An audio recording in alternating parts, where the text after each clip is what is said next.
hablar un poco de la anatomía del tronco. En el tronco podemos encontrar los siguientes huesos, que es el esternón, la clavícula y las costillas en total son 12 a cada lado. En el tórax vamos a encontrar diferentes músculos. El primero de estos es el subclavio, que se origina en la unión de la primera costilla en su cartílago costal y se inserta en el tercio medio de la clavícula. Es inervado por el nervio subclavio y tiene la función de fijar y descender la clavícula. El segundo que encontramos es el pectoral menor, que se origina en la tercera a quinta costilla y se inserta en el proceso coracoides de la escápula. Es inervado por el nervio pectoral medial y tiene la acción de fijar y descender el hombro. Bueno, el tercero es el diafragma, que tiene como origen en tres partes. La parte externa, que es en el proceso silfoide, la costal, que es en los 6 cartílagos intercostales y las 4 últimas costillas, y la lumbar, que es en los cuerpos vertebrales, y se inserta en el tendón central del diafragma. Es inervado por el nervio frénico motoramente y por los 6 intercostales sensorialmente, y tiene la función de inspirar y hacer el retorno sanguíneo. Como cuarto músculo tenemos el oblicuo interno, que se origina en la fascia toracoabdominal y se origina también en los dos tercios anteriores de la cresta ilíaca.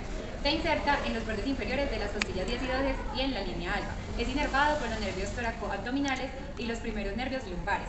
Tiene como función la torsión del tronco y ayudar al diafragma.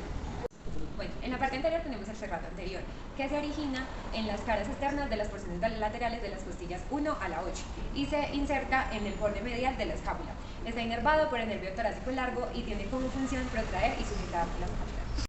El siguiente músculo que vamos a explicar es el pectoral mayor. Su origen clavicular es en la mitad medial de la clavícula y su origen esternocostal es en la cara anterior del esternón y se va a insertar en el segundo tubercular tegumental. Tiene funciones de flexión, extensión, rotación medial y aducción de hombro y es inervado por nervios pectoral medial y laterales. El siguiente músculo es el transverso del abdomen. Este se va a originar de las caras internas de los cartílagos costales 7 a 12, de la fascia toracolumbar y de la cresta ilíaca, y se va a insertar en la línea alba con aponeurosis del ovillo interno, en el pecten de pubis y cresta de pubis. Está inervado por el nervio toracoabdominal y hace función de comprimir el abdomen. Ahora vamos a explicar el músculo recto anterior del abdomen, que se va a originar de la cresta del pubis y sínfisis del pubis y se va a insertar en el proceso sifoides y cartílagos costales 5 a 7. Tiene la función de flexionar y comprimir el abdomen y está inervado por el nervio toracoabdominal. Y continuamos con el músculo oblicuo externo, que se va a originar de las costillas 5 a 12, se va a insertar en la línea alba, en el tubérculo del pubis y en la mitad anterior de la cresta ilíaca. Está inervado por el nervio toracoabdominal y tiene funciones de flexionar, rotar y comprimir el abdomen. Continuamos con los músculos intercostales externos e internos. Ambos se van a originar del borde inferior de la costilla que está ubicada superior a ellos y se van a insertar en el borde superior de la costilla que está situada por debajo. Van a ser inervados por el nervio intercostal y los intercostales externos van a elevar las costillas y los internos van a descender las costillas. En la vista posterior encontramos a los escápulas, la columna vertebral y el sacro. En cuanto a la musculatura profunda, tenemos a los erectores de la espina, los cuales se insertan en la parte posterior de la cresta ilíaca y en la cara posterior del sacro. Se inserta en los procesos espinosos y los procesos transversos vertebrales. Tienen una inervación de los ramos posteriores de los nervios espinales y la función que hacen es la flexión del tronco.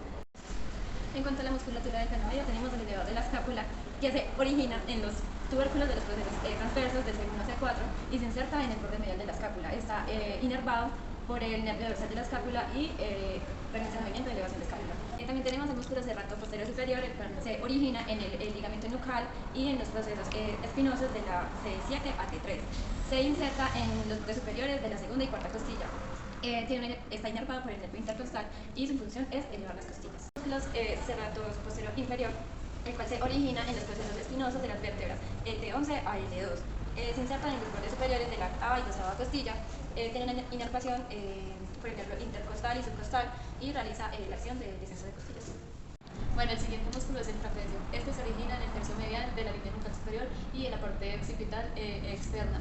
Se inserta en el tercio lateral de la clavícula y pues también en el acromion. Su inervación es el nervio accesorio y el nervio C3 y C4 y eleva y desciende el hombro.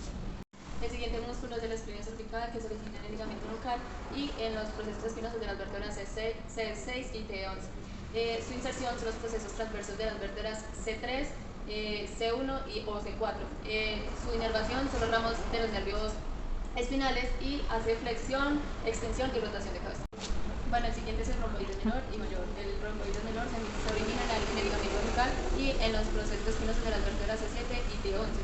El mayor se origina en los procesos espinosos de las vértebras T2 y T5. El menor, su inserción es el área triangular lisa de la espina de la escápula, y el mayor es la base de la escápula. Estos están inervados por el nervio dorsal de la escápula y hacen retracción de hombro.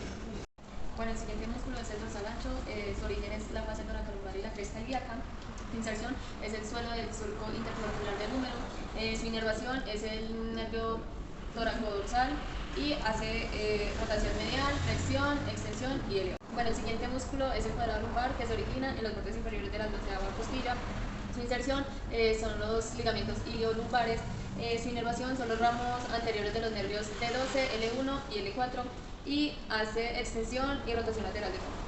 Músculos transversos espinosos. Esos músculos se originan en los procesos transversos y se insertan en los procesos espinosos de vértebras más superiores. Están inervados por la rama posterior de los nervios espinales y su función es la extensión. Los músculos interespinosos son músculos que se originan en los procesos espinosos cervicales y dorsales en la parte superior y se insertan en la parte inferior de los procesos espinosos. Son inervados por las ramas posteriores de los nervios espinales y su función es la rotación y la extensión. Ahora hablando de los músculos intertransversos, son músculos que se originan en los procesos transversos cervicales y lumbares y se insertan en los procesos transversos adyacentes. Son músculos que son inervados por los ramos anteriores y posteriores de los nervios espinales y lo que hacen es flexión lateral.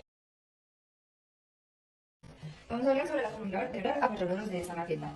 Podemos ver que dividimos por colores las zonas como tal de la columna vertebral. Acá tenemos la parte cervical, la zona dorsal, la zona lumbar y la sacra, ¿cierto?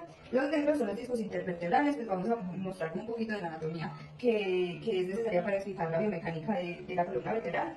Por la parte anterior, que es esta, se pueden ver los procesos transversos, los discos intervertebrales, los cuerpos vertebrales, que son los de colores. Acá tenemos el ligamento longitudinal anterior y la parte interior del sacro. De esta forma podemos tener la vista lateral de la columna vertebral, donde podemos observar que esta es la parte anterior y esta es la parte posterior. Se identifica ya que los procesos espinosos se ven por la parte posterior. También tenemos que podemos ver las curvaturas fisiológicas de la columna vertebral, que son las que nos ayudan a la distribución de cargas. En la zona cervical, que es la azul, tenemos una lordosis, en la naranja, que es la dorsal, tenemos sifosis, lordosis de nuevo en la parte lumbar, que es la morada, y sifosis pues en la sacroiliaca. Bueno, por otra parte también podemos ver desde esta vista lateral los ligamentos intertransversos, ya que estos son los procesos transversos. También podemos ver el ligamento interespinoso y el supraespinoso. El supraespinoso es el que une como tal la parte posterior de los procesos espinosos, y el interespinoso une la base de los procesos espinosos. En esa vista posterior tenemos ligamentos importantes que vamos a ver, como lo es el ligamento longitudinal posterior, que también, así como el anterior, une como tal los cuerpos vertebrales. En este también podemos observar el ligamento amarillo, que es quien une las láminas vertebrales. Pues es importante la parte posterior, ya que aquí podemos ver en la biomecánica cómo los procesos espinosos, dependiendo del movimiento, se acercan y limitan el movimiento o se alejan. Si hacemos la biomecánica, vamos a iniciar con la zona cervical y el movimiento de flexión desde la parte anterior, ¿cierto? Cuando se realiza un movimiento de flexión, se ve que la lordosis cervical se disminuye. Además, este es un movimiento que está limitado por el ligamento longitudinal posterior, así como el ligamento amarillo. ¿Qué pasa con la columna? ¿Hacia dónde se desplaza? Viéndolo de esta forma, la columna se desplaza hacia la parte posterior. Desde la parte posterior podemos observar cómo los procesos espinosos se separan al realizar el movimiento de flexión. Así se ve la flexión cervical desde la vista lateral, donde se podría entender por qué lo limita el ligamento amarillo, además del longitudinal posterior y los ligamentos interespinoso y supraespinoso. Continuamos con el movimiento de extensión desde la parte cervical, desde la parte anterior, donde podemos ver cómo se aumenta la lordosis cervical, además que está limitado por el ligamento longitudinal anterior. Lateral en el movimiento de extensión de la zona cervical, podemos ver cómo se separan los procesos espinosos y en algún momento son ellos quienes van a limitar el movimiento. Además, se puede observar cómo la columna vertebral aumenta su lordosis cervical y por ende se desplaza hacia adelante la columna. En el movimiento de inclinación de la zona cervical podemos ver cómo limita los ligamentos intertransversos contralaterales, el movimiento de inclinación, y los procesos transversos ipsilaterales también, ya que se acerca. Entonces acá podemos ver el movimiento donde los ligamentos intertransversos del lado contralateral son quienes van a limitar y los procesos transversos del lado ipsilateral. Además, en la inclinación, el desplazamiento como tal de la columna vertebral se da hacia el lado de la convexidad de la inclinación, ¿cierto?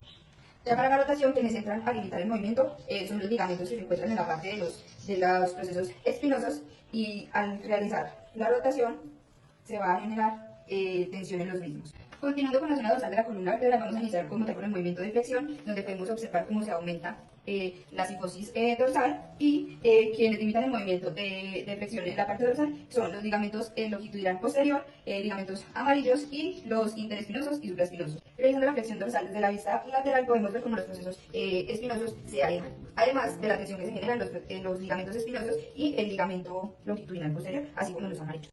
En este movimiento de flexión dorsal, además de lo mencionado anteriormente, también se ve que la columna vertebral se desplaza hacia la parte posterior. En el movimiento de extensión de la columna dorsal podemos ver cómo se acercan los procesos espinosos, además de que son quienes pueden limitar este movimiento junto con el ligamento longitudinal anterior. Además, podemos ver cómo se disminuye la cifosis y se desplaza la columna vertebral hacia anterior. Para el movimiento de inclinación dorsal, vamos a ver cómo la columna se va a mover hacia el lado de la convexidad, además de que va a estar limitado por los ligamentos intertransversos, del lado contralateral, así como de los procesos articulares en la parte ipsilateral. También se va a evidenciar un acercamiento de las costillas en la parte ipsilateral hacia la que se hace la inclinación, o sea, por este lado, y en la parte contralateral, que sería de este lado, se ve como además de que se separan los procesos transversos, eso mismo pasará con las costillas de este lado contralateral. Hablando de la zona lumbar, cuando se realiza el movimiento de flexión, vamos a poder observar cómo los procesos espinosos de esta zona se separan, además de la columna, cómo se desplaza hacia la parte posterior. Además de eso, pues este es un movimiento que se va limitado por el ligamento longitudinal posterior, así como el interespinoso, el supraespinoso y los ligamentos amarillos, como en la zona cervical. Cuando se realiza en la zona lumbar el movimiento de extensión, vamos a ver cómo se acercan los procesos espinosos, que son quienes limitan también el movimiento de extensión en la zona lumbar. Además se ve la tensión que se genera en el ligamento longitudinal anterior y cómo se desplaza la columna hacia la parte anterior, además de que se aumenta la lordosis. En la región lumbar también se da el movimiento de inclinación, y al igual que en las otras regiones también se limita por el ligamento intertransverso, que es por el lado contralateral donde los procesos transversos se separan, y también se ve cómo se acercan los procesos transversos del lado ipsilateral de la inclinación. Además de eso, se ve cómo se desplaza la columna vertebral hacia el lado de la convexidad, o sea, hacia el lado de la contralateral, que se hace la inclinación. El movimiento de rotación en la zona lumbar es un movimiento muy limitado, ya que se da de solamente 5 grados o 10 grados de las 5 vértebras lumbares. Además de eso, se genera un contacto en los procesos intraproficiales de las vértebras lumbares.